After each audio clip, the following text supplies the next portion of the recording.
ఈ రోజే డౌన్లోడ్ చేయండి. మీ ఫేవరెట్ షోస్ చూడండి.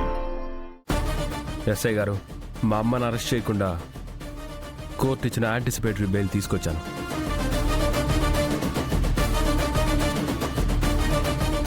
సరైన టైంకి వచ్చావురా.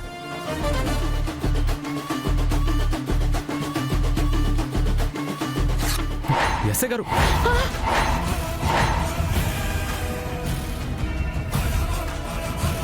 ఎస్ఐ గారు, మీరు బెయిల్ చింపేసి మీరు చాలా పెద్ద తప్పు చేశారు. ఈ బెయిల్ చెల్లదు. బిఎన్ఎస్ సెక్షన్ 302 మర్డర్ కేసుకి యాంటీ-స్పెక్టరీ బెయిల్ చెల్లదని మీకు తెలీదా?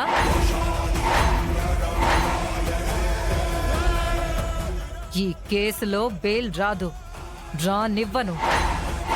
ఈమెకి శిక్ష పడుతుంది.